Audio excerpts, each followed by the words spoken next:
Thank you, Bernard. And I've been listening and really fascinating submissions from Taka and Michael, and thanks for the great insights that you've shared so far. The thing about COVID is that, and I'm going to come back to the themes that I spoke about yesterday, but I want to talk just quickly about irrelevance. And it's important because as you're rebooting, and entrepreneurs and managers and leaders all over, the one thing that should also be in your mind is relevance and irrelevance. Mm-hmm. Because normally when the business environment is disrupted in the way that COVID has impacted, you would have to look at what has really happened to your business case and ask yourself some really fundamental questions. In terms of rebooting and going forward, is my business case still relevant? And that's one of the key questions that business people will have to ask themselves. Now, the tricky thing about evaluating whether your business case is still relevant is that it's not a very easy thing to tell, because what happens is that when there's a major disruption like this, you don't become immediately irrelevant today. If you're going to be irrelevant, it will become obvious a few years down the line.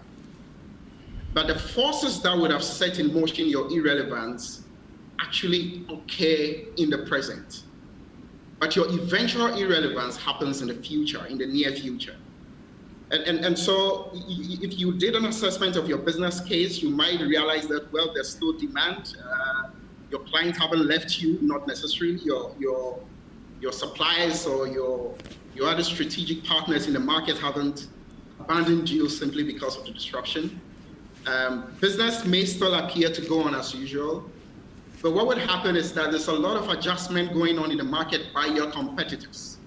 And that's where you need to keep an eye on, because in the initial rebooting, things may seem okay. But a few years down the line, the competition has also adjusted in different ways. And your irrelevance then become obvious a few years down the line when your customers and your clients gain access to this new information that actually other service providers and other competitors are doing this in a much superior and a more efficient way than you are doing.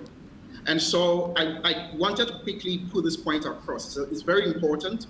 As businesses are rebooting, it's important to keep this in mind. And I hope that we can get some questions from the audience on this, and we can deliberate on it a few more.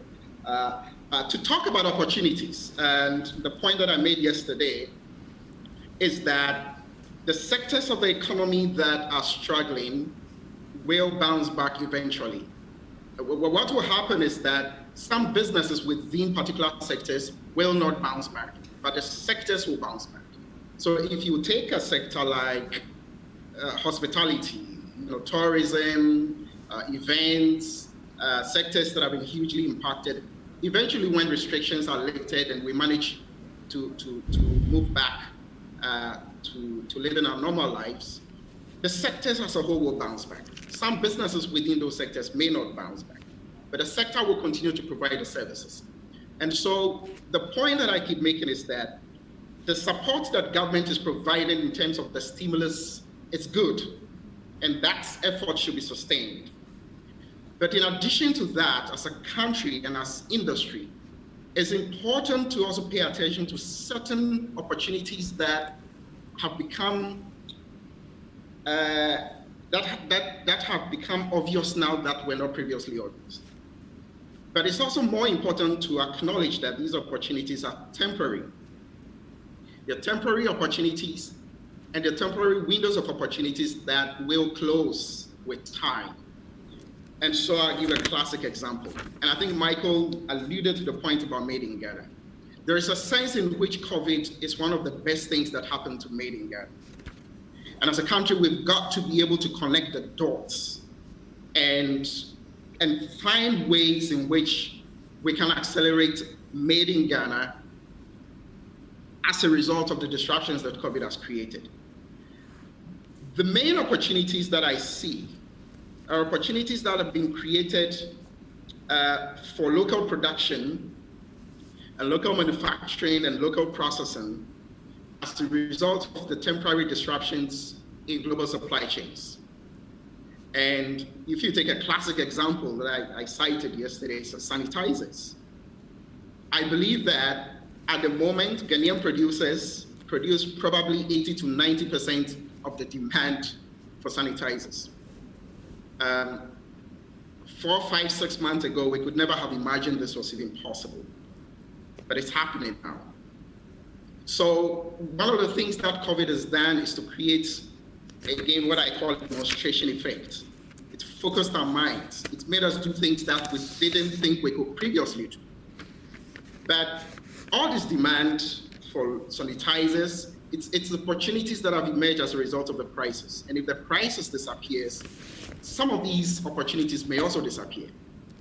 And therefore, it's important as businesses to have in mind that you've got a short window of opportunity. You've got to strike whilst it's hot.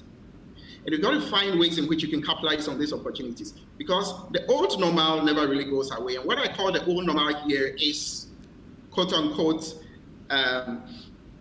global production forces, global supply chains, global business, which has the capacity to produce and manufacture at scale and at lower cost, and is able to distribute widely.